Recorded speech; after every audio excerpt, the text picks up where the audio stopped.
This was obviously an important point for Jesus, the one about power and its use of power, the way he points out to begin with, those who were rulers over the Gentiles lord it over them and make their power felt. There's the same preposition is used in each of those verbs, which in Greek, kata, means basically against or down on, which is the way power is usually felt. Down on us, those who don't have power. So Jesus is still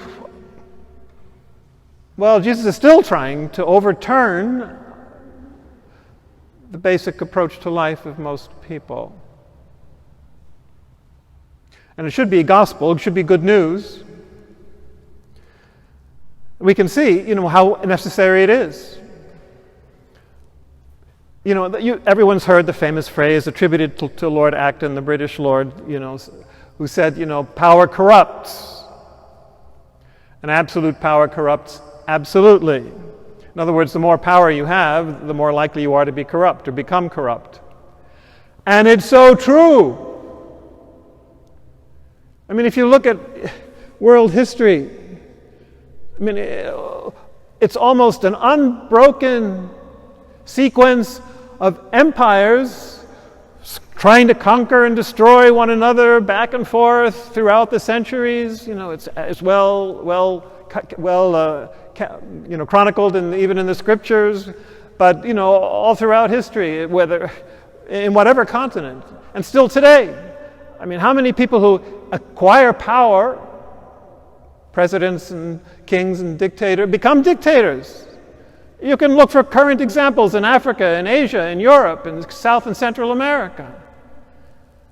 However they start out, as soon as they have power, they don't want to let it go. Let's change the Constitution so that I can stay in power for the rest of my life. Financial corruption, all sorts of corruption. What is going on and what is wrong with us? Is that the way it necessarily is or should be? Certainly not. Certainly not if we hear what Jesus is saying. But what is going on is, I think, it's basically egotism.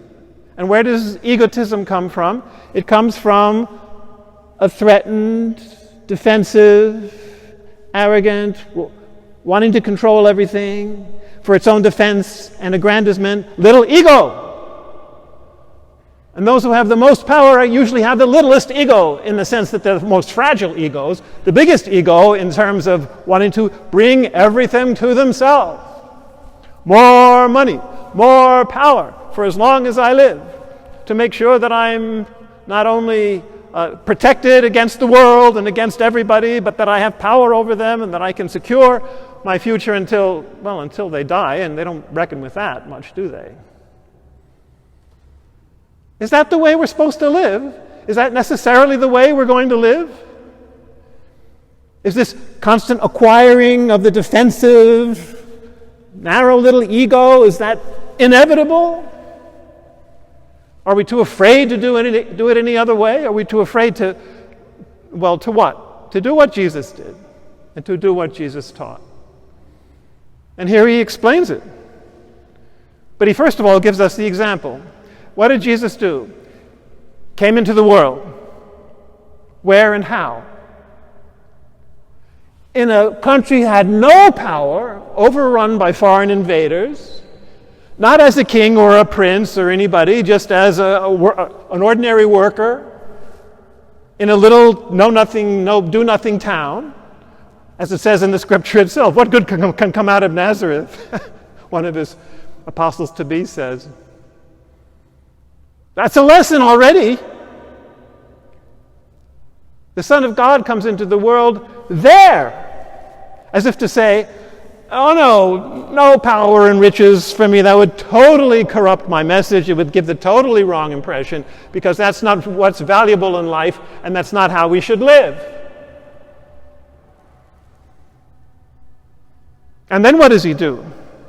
Well, of course, every time they threatened to come and make him king, it says several times in the gospel, he fled to the mountains up in solitude, apart, to pray to his Father. to make sure he didn't have any power in this world. That's not what he was about, or what we should be about. So what was he about? Well, how did he live? An itinerant preacher. St. Francis of Assisi was one of the very few who actually ever tried to imitate him. And what did he do with his power as the Son of God? He went around healing people. Constantly. That's virtually all he did. And all he does now is going around healing people and helping people. And when the time came, when that kind of powerlessness was too much of a threat to the systems of power, the Roman Empire and the religious institutions of his day, they killed him, of course, because he was a threat to the power systems, and saints always are, and prophets always are. But as we learned from the first reading, the suffering servant song from Isaiah 53 that we read every Good Friday, so it should be well ingrained in us, should be.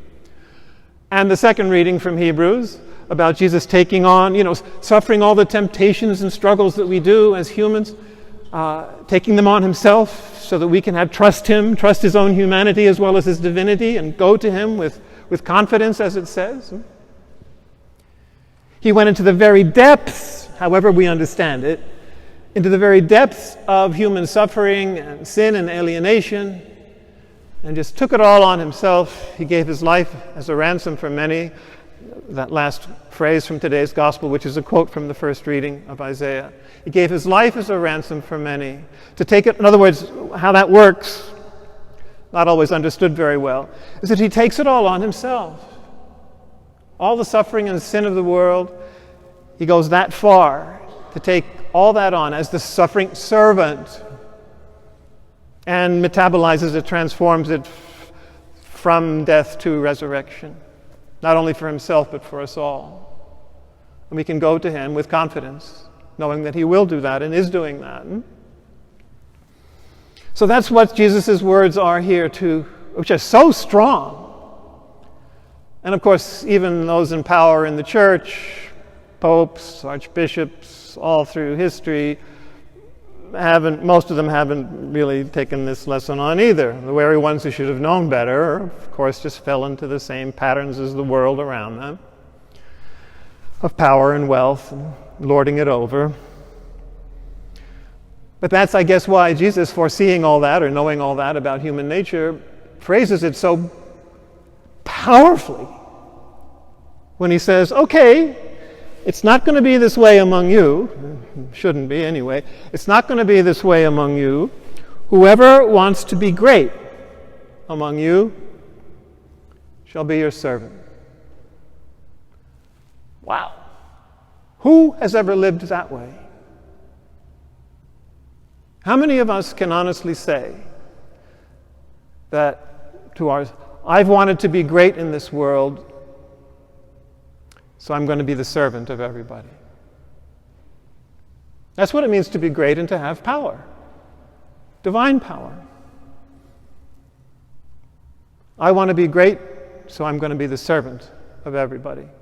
The word in Greek is actually diakonos. We get the word deacon from that. A minister to all. And he continues.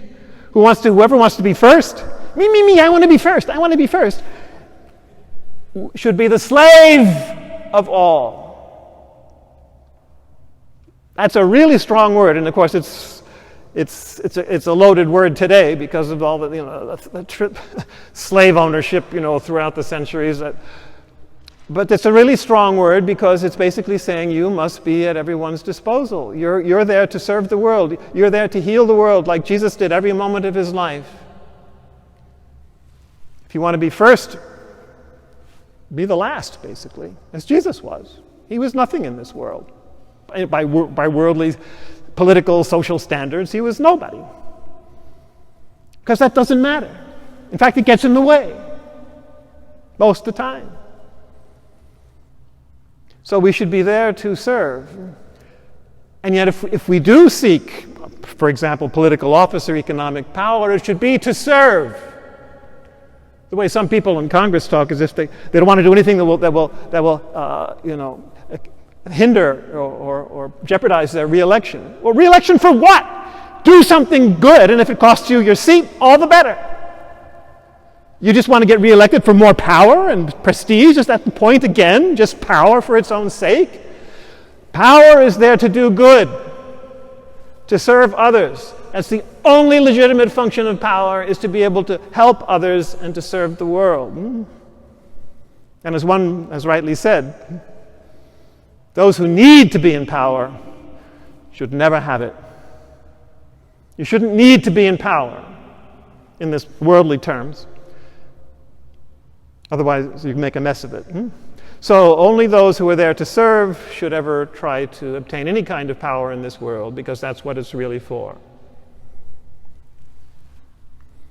And that's the way Jesus lived, and that's the way Jesus lives. But that's also the reason it's the only way. It's not just because Jesus said so. Because Jesus is the mirror of God. That's the way God acts. And despite all, the pictures of Jesus up in the apse, of churches, the Pantocrator, I'm the ruler of all, we transformed Jesus into this monarch, and then we justified all our wars and persecutions because Jesus is the king of all. We totally misunderstood the whole thing for sake of power. But no, Jesus is the face of God in that he's constantly, continually, even now as we speak, totally at the service of the world. That's how God acts. God is not a king sitting on a throne up there. I repeat, God is not a king sitting on a throne up there. God is intimately involved in the world and all its sufferings and struggles. His spirit of love is pushing and prodding and gently moving to people to behave as he does at the service of the universe. God is pouring himself out from the time of the Big Bang and however many multiverses there are, continually and constantly at the service of the universe, pouring life and love and energy and hope into the universe. That's who God is. That's who God is in the Trinity to begin with. Do we even believe that? Constant exchange of love. The fundamental energy of the universe is love, according to the modern mystics. Teilhard de Chardin, the great scientist, mystic, who needs to be better known from the last century, spoke about this energy of love, which is the basic energy of the universe, moving toward the omega point, which is not a point, it's Christ who is all things, the beginning and the end, the alpha and the omega, as he says himself. And that love, he points out, and we can see it, has kind of two forms, two moments. One is it's attraction. Like all things attract by gravity. That's cosmic love. It's an attraction of all things to all things. And that helps things to congeal into things like flowers and trees and planets and people. That's what Teilhard calls tangential love. So that's the attraction part. But these things come into existence only so that they can then expand and be at the service of all. So we become human and are called to live as Jesus, expanding our hearts and minds to the universe. Look at another example. Look at the sun. Don't look at it, but consider the sun. The sun had to congeal to the point of fusion, the attraction of the hydrogen to form helium, and then for billions of years it just pours itself out without calculation at the service of the entire solar system. Billions of years. Wonderful image of who God is and who we're called to be. So if you're looking for proof that this is the way to live, just look around. Look around you. It's all over nature. And all it's in God. And this is who Jesus is and how he acts and how he teaches us to be. So are we totally out of sync with the universe? With God? With Jesus? With the gospel? We are totally out of sync with it if we just buy into all these power plays across history and in our country and even on our church today.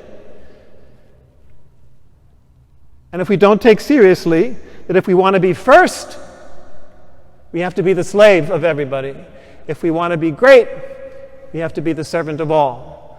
That's what being first and being great means, and that's all that it means. And if you want to live any other way, it'll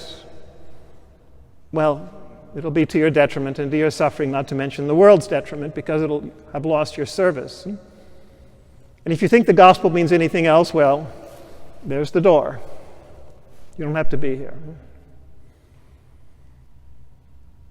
So are we going to take up the challenge?